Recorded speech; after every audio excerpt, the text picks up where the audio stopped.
Hello students, welcome to happy learning YouTube channel.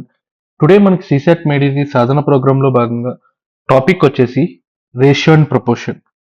So ఈ topic నుంచి సీసాట్లో every year ఒక question ఖచ్చితంగా ఇవ్వడం జరుగుతుంది. సో టుడే ఈ టాపిక్లో క్వశ్చన్స్ని డిస్కస్ చేద్దాం. So first question, in an objective type test 90 questions, 5 marks are allotted for every correct answer, 2 marks are allotted for every wrong answer. After attempting all the 90 questions, a student got a total of 387 marks. What is the number of incorrect responses అని అడుగుతున్నాడు. So మనకి correct total questions ఎన్ని 90. So కరెక్ట్కి plus 5 marks, రాంగ్కి -2 marks ఉంటాయి. So total score ఎంత 387.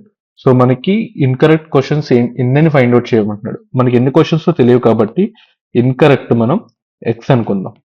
Incorrect X అనుకుంటే correct ఎన్ని అవుతాయి, total 90 కాబట్టి 90 మైనస్ ఎక్స్ అవుతాయి.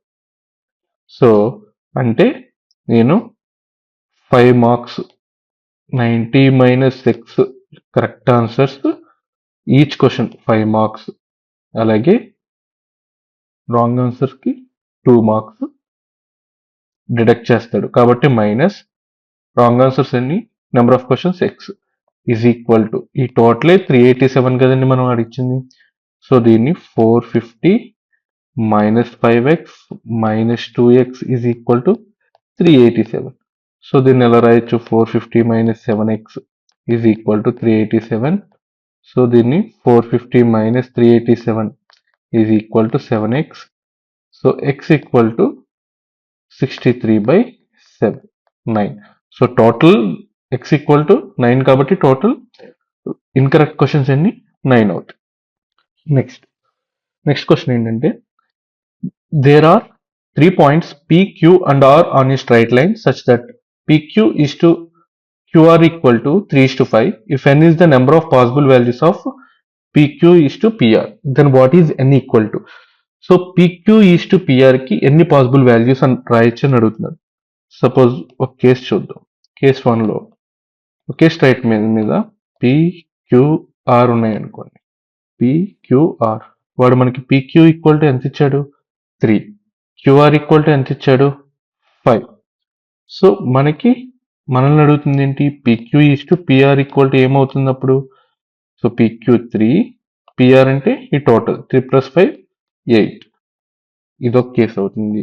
సో అదే స్ట్రైట్ లైన్ మీద పాయింట్స్ అనేవి ఇక్కడ R ఉండి ఇక్కడ P ఇక్కడ Q ఉంటే, ఎందుకంటే ఖచ్చితంగా PQ రావాలి QR రావాలి కాబట్టి PQ రావాలి అలాగే QR రావాలి. సో PQ అంటే ఎంత 3, QR అంటే 5. సో ఇప్పుడు PR ఎంత అవుతుంది 2 అవుతుంది. So PQ is to PR equal to ఏమవుతుంది 3:2. So what is the n equal to అన్నాడు. ఎన్ని పాసిబుల్ వాల్యూస్ వస్తున్నాయి 2 possible values. So n equal to 2. మన ఆన్సర్ ఆప్షన్ 2 అవుతుంది.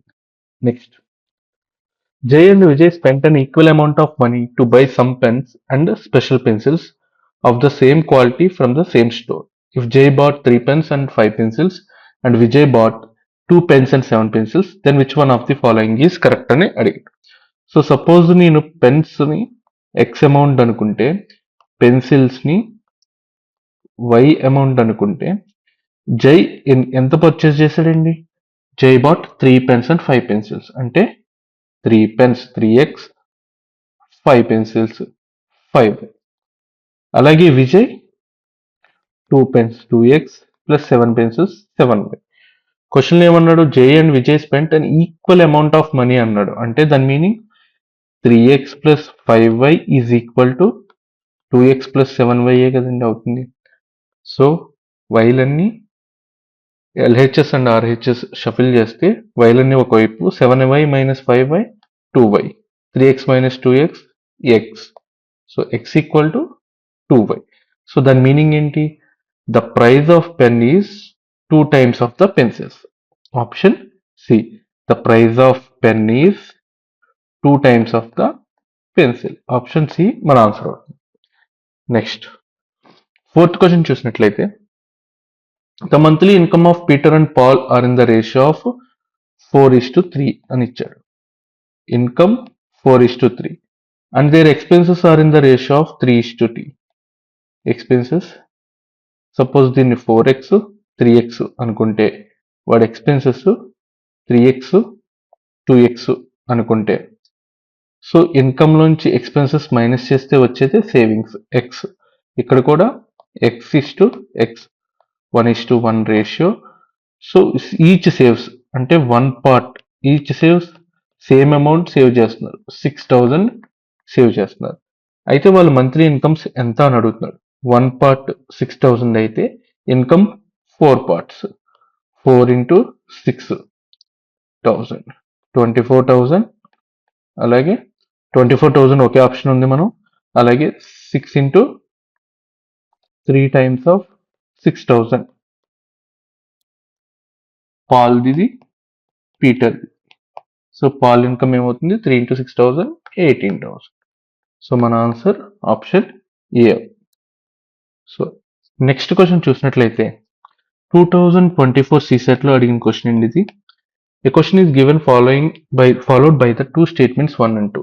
Consider the question and the statements. Statement 1 ఏం చెప్తున్నాడండి, x received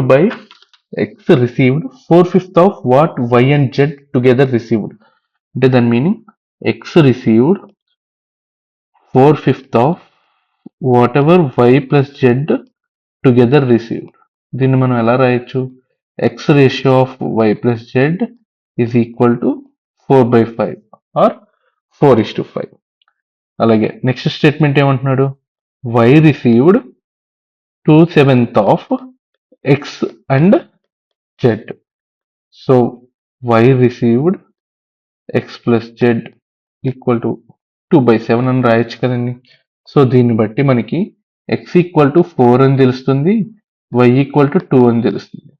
x 4 y 2 అయితే ఆటోమేటిక్గా z equal to ఏమవుతుందండి, ఈ ఈక్వేషన్ లో కనుక మనం ఈక్వేట్ చేసినట్లయితే 2 plus z equal to 5 అంటే z equal to ఏమవుతుంది 3 అవుతుంది. z equal to 3 అవుతుంది. సో మనకి ఇక్కడ ఇచ్చిన దాంట్లో ఏ ఆప్షన్ కరెక్ట్ అవుతుంది, the question can be answered by using both the statements together but cannot be answered using either statements.